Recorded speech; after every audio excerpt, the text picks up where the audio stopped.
Hey, Mean Matt here, and this is Killer Kyle, and I know that it's odd for us to do a video on top of a video that we just did. I just figured that we could do a special edition of wrestlers, celebrities, whatever should be in the Hall of Fame.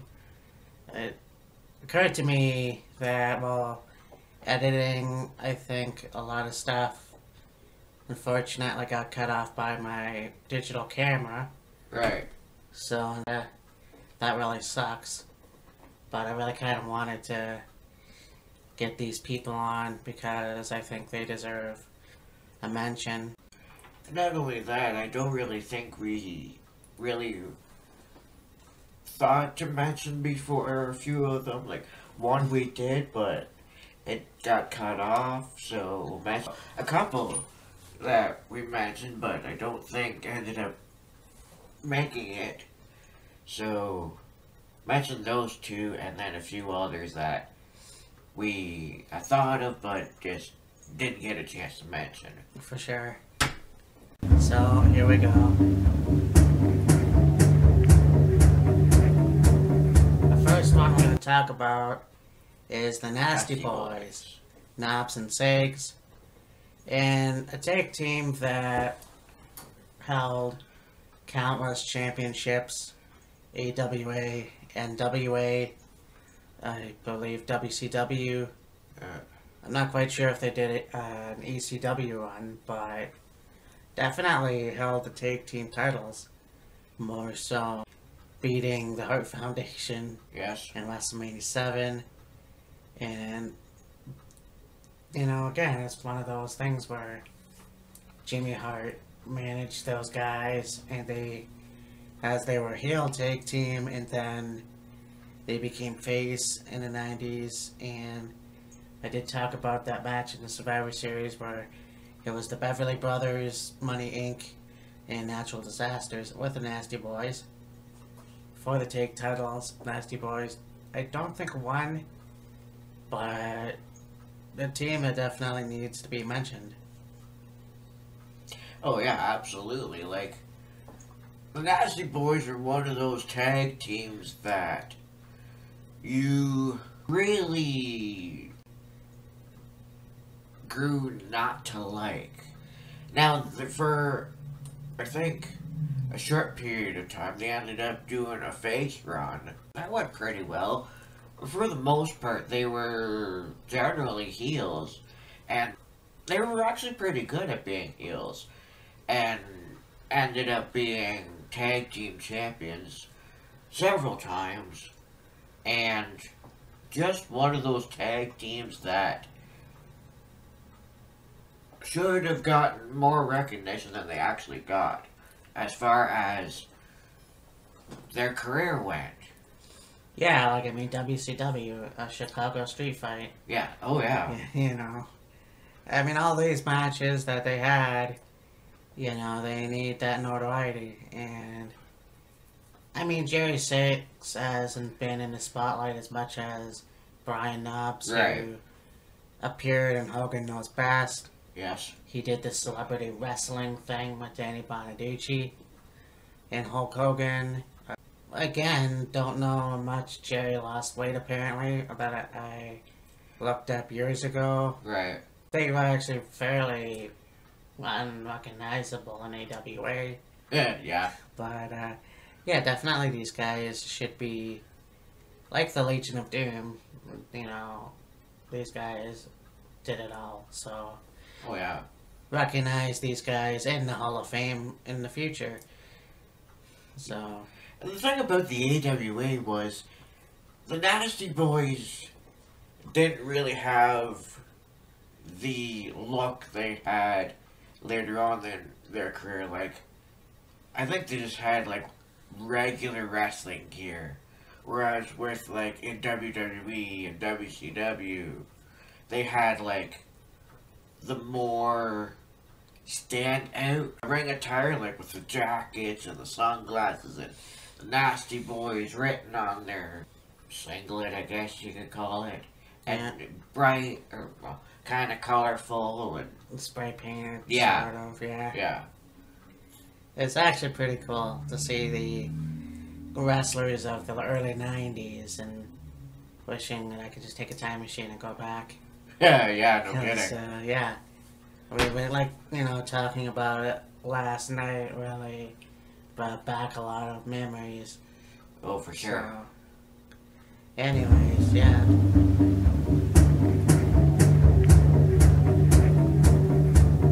Yeah, so next, we go on to a guy that I'm sure a lot of people would consider one of the greatest big men of all time. Top 10 at least for sure. The Big Show. Oh, yes. Paul White is one of the few guys that not only was the Grand Slam champion, but held all three major titles. He came into WCW in 1994 as the guy who, and I gotta say, you're pretty damn lucky if you are the chosen one to beat Hulk Hogan for the world title on your first day. Yeah. Because, yeah, I mean, that's pretty special. I mean, throughout wrestling history, there's been a very select number of people that have been able to win a championship of any kind their first night on the job. I mean, he did it in WCW when he was the Giant. Paige did it her first night on Raw. Yeah. And she came up from NXT the night after WrestleMania. There's just a couple examples offhand. Yeah, I can't think of any right now, But, yeah. And then, he goes on to become the Big Show Yes. in the WWF and winning the WWE title on multiple occasions, also winning the undisputed WWE title with a really good feud with Brock Lesnar. Yes. And one of the few guys that can do the Macho Man elbow in his size. Oh, yeah. And storylines where he broke the ring with Brock Lesnar and Mark Henry. Yeah. And this guy can do it all. And yeah, of course, you have him go from heel to face to heel to face. But I don't know if they were running out of ideas for him. I don't know. It might not necessarily been one of those things where they're running out of ideas with him. I think it was one of those things where, say they got into a situation where they needed to put somebody over as a face, and they didn't know what heel to put them with. They could just go, hey, Big Show, we need you to be a heel and put this guy over as a babyface, and Big Show will go, okay. Or if they're in a scenario where they needed a face to go up against a heel, or, have a face tag team go up against a heel tag team, they could just go, hey, Big Show, we need you to partner with John Cena and go up against Randy Orton and Edge, for example. And Big Show will go, okay, I'll do it. Yeah. I think it's just kind of the overall person Paul White is. If you ask him to do something, he's more than likely going to say, yeah, I'll do it. Yeah. I mean, the only guy that I can think of that had, besides Al Snow, one of the most bizarre feuds with the Big Boss Man. Yeah. And finding out years later that, yeah, his dad actually passed away in real life, but it was like years before. Oh, yeah, so it was years ago. it's almost like an homage, I guess. I mean, he was okay with doing the feud, but at that time, I thought that shit was real, so. Yeah. It's crazy. But yeah, one of the few guys besides Undertaker to feud with Kane for a decade. Yeah. Just crazy. And, Will he come back and wrestle again? I don't know. I think everyone is waiting for the WrestleMania match with Shaq. Yeah. Which, you know what? If he could face Floyd Mayweather, why not? So, I think Big Show against Shaq would be an interesting matchup. It would be interesting to see, though, how exactly they built up to it. yeah.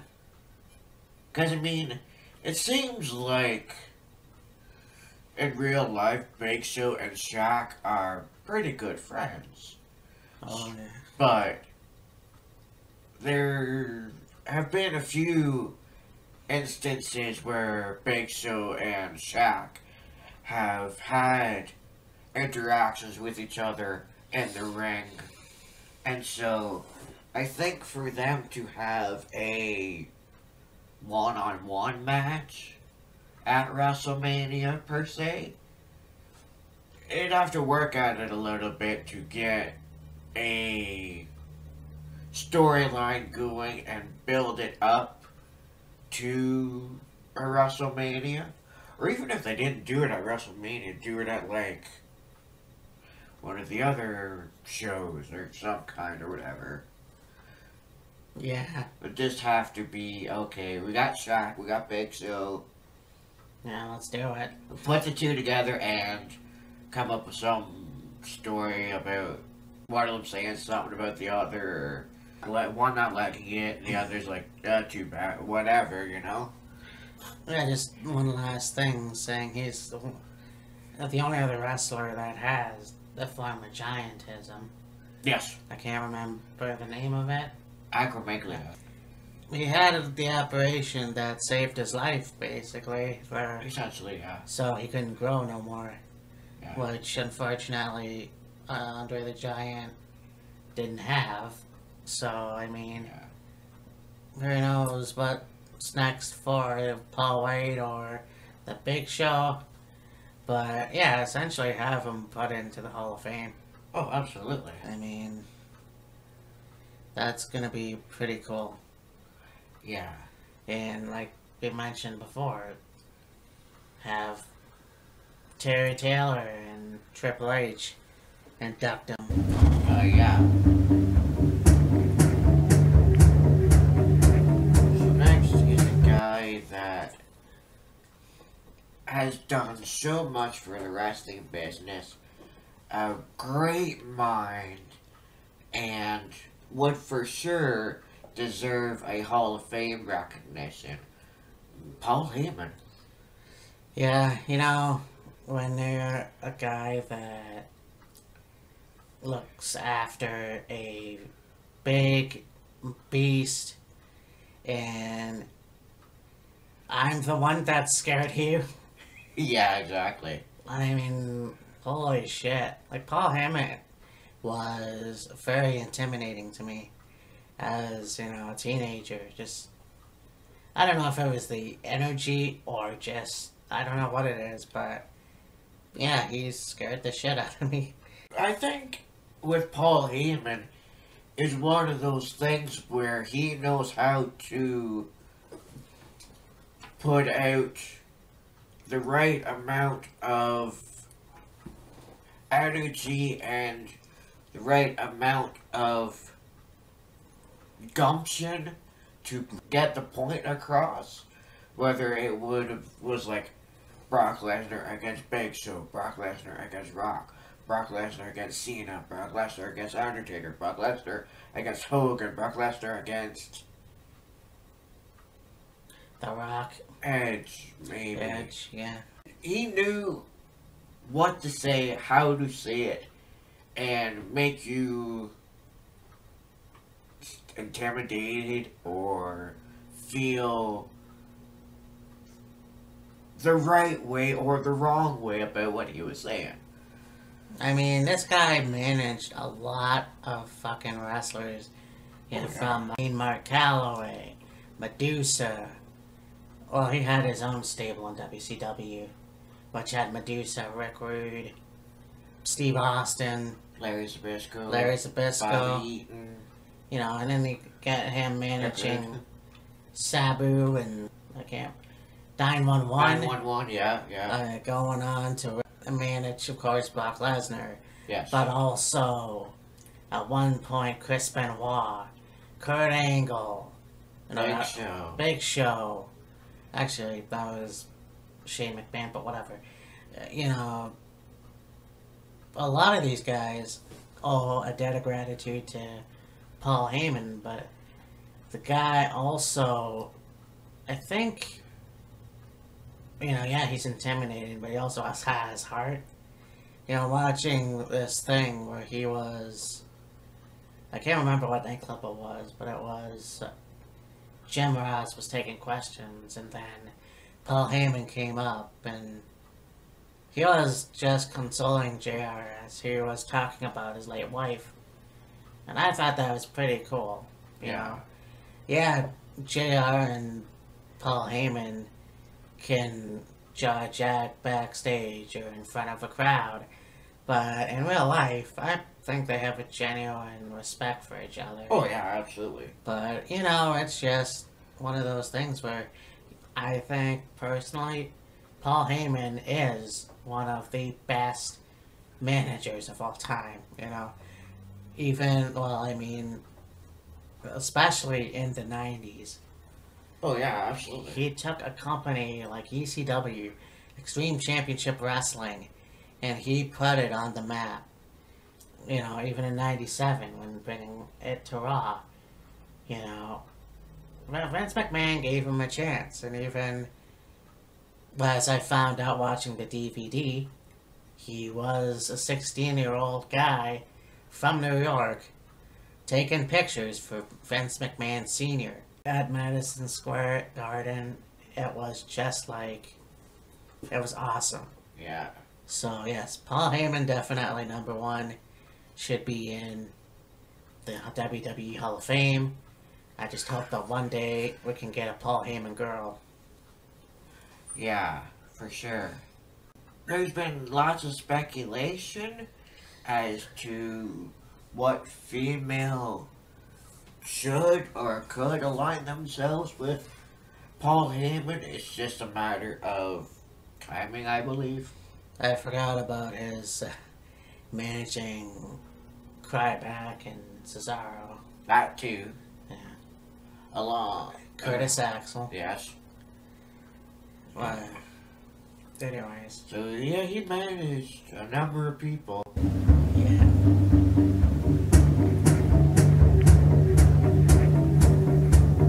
Now, next is a guy that I myself had mentioned, just kind of on a whim, essentially.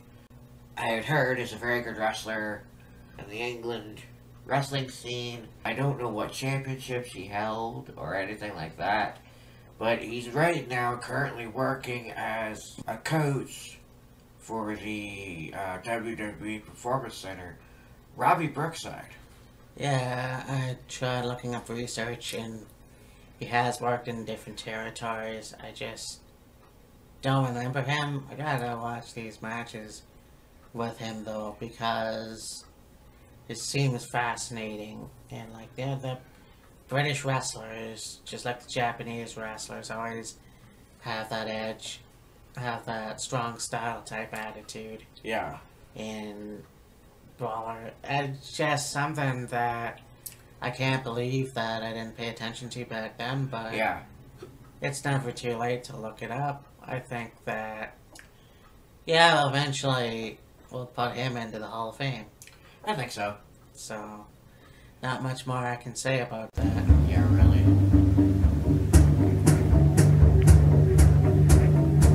Next is a guy you could say a bunch about, but I won't get into too long of a ramble of an introduction, because I'm sure we'll talk lots about him here. Rob Van Dam. The whole fucking show. Mr. Monday Night, Mr. Thursday Night, Mr. Pay-Per-View, Mr. Money in the Bank. Mr. Money in the Bank. And here's a guy, too, who, former ECW champion, former probably television champion. ECW television champion. Yes. ECW tag team champion. At the same time. Yeah, oh wow. Yes, he won the ECW television title from, I can't remember who it was. And then Rob Van Dam and Sabu were rivaling with each other over the television championship, and then they ended up winning the ECW tag team titles. So, yes, Rob Van Dam held the ECW television title and one half of the tag titles simultaneously. Not to mention WWF Hardcore Champion. Right. WWF Intercontinental Champion. Yes. WWE Tag Team Champions. Yes. This guy has pretty much done it all. And WWE, well, I say WWE Championship lately. Yeah. I fucking hate that spinner belt, but... Yeah. You know, this guy definitely deserves... And I know there's a lot of allegations, and he's been arrested for pot, whatever, I don't care. Yeah. It's probably one of the safest drugs, I don't care what anybody fucking says. Yeah. But yeah, I think, you know what? This guy definitely deserves to be in the Hall of Fame, and it's pretty hard to know who to induct him. Sabu, Paul Heyman, Tommy Dreamer, Taz, Kane, you know, Glenn Jacobs, maybe, who knows. But yeah, definitely a guy that is worth putting into WWE Hall of Fame. Exactly.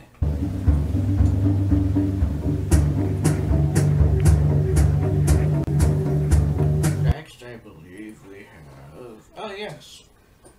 A woman that helped break down barriers for women in wrestling throughout the Attitude Era, entered the Royal Rumble, held the Intercontinental Championship, did wonders in the wrestling business.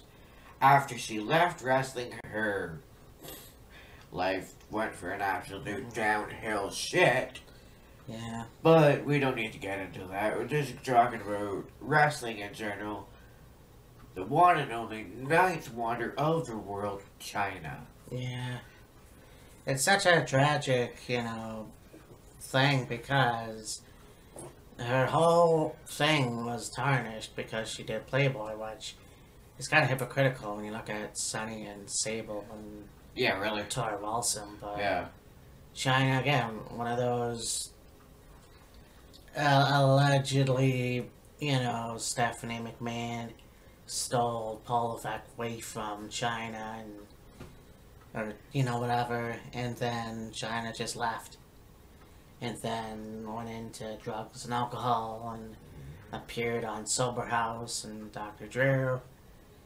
And a bunch of different appearances on TV. Yeah. She was a model at some point. Yeah. She worked in Japan. Yes. And of course, the first woman to be in the Royal Rumble. Yep. And the first woman and only woman to be Intercontinental Champion. So, I mean, this is like, you know what? It's pretty cool just to see that. I can't see why they can't put her in the Hall of Fame, even if DX is involved. Right. You know, just have that. It was very cool, you know, that whole shit show of Raw 25. You have DX come out and Triple H pays homage to Rick Rude and China. So finally China got her due. Yeah. After friggin' 20 years and around there. But you know, when she passed away, it was such a shame because it felt like she actually did it. And it's unfortunate, but, you know, it is what it is, and hopefully she will one day be inducted into the Hall of Fame. With China, it was one of those things where she was able to get clean, and then something crazy would happen, and she fell right back into it. Yeah, well, it's the same thing with, you know, Eddie and Brian Pillman and just everybody that... It's just a shame that sometimes it's not enough to just stay sober for some reason. Yeah. But, anyways.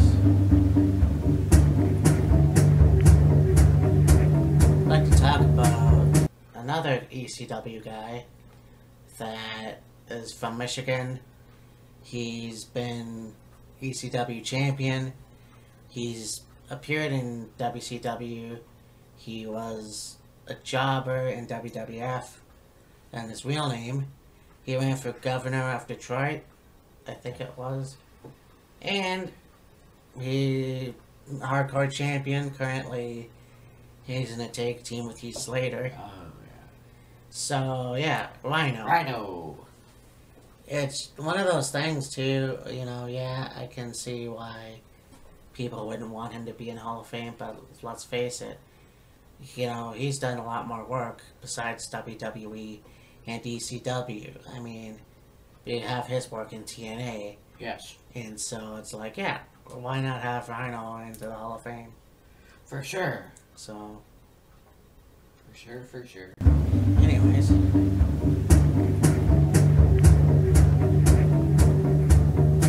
Well, we're on the Michigan kick, if you will. Yeah. I'll talk about a tag team from Michigan. It's Ricky and Scotty, the Steiners. Yeah, you know, watching these guys when I was a kid and seeing the whole, you know, University of Michigan jackets, and these guys were a good tag team, and the dog-faced gremlin. It's a shame that Rick Steiner didn't go as far as Scott. Yeah. However, it's kind of like, okay, well, they did kind of make a comeback in TNA early on. Yeah. But, again, you know, a good tag team that involved, especially in Scott's single career. I mean, the big bad booty daddy going on to be, you know, famous in WCW and going on to TNA and having, before that, a run in, well, a not so good run in WWE. Yeah. I think that would be cool to have them in there. Oh, absolutely. I mean, yeah, have a dog-faced gremlin and the fat asses coming on and talking about being inducted into the Hall of Fame. And, you know, anybody can do it, too, like Booker T. Or, that's pretty much, I can't think of a specific tag team or person I associated with. But, you know. So they wrestled a lot of tag teams and a lot of other people as well. It's another tag team that's been multiple time tag team champions anywhere they went. Yeah. So, yeah, for sure, definitely have these guys in a WWE. But, yes. As he grits his teeth because Katie decided to dig in. Oh, yeah, my cat's crazy. You think she gives you acupuncture. Yeah. But, yeah, this is actually the first time that I wanted to do part 4 because when I was editing our video, I noticed that these guys got left out. They definitely deserve mention. Oh, yeah, absolutely. You know, and I think that it's definitely going to be good to see the Hall of Fame. Yeah, I know there's not a lot of worthy inductees this year, I guess, but, you know, WrestleMania would be fun. Hopefully as good as it was last year, so.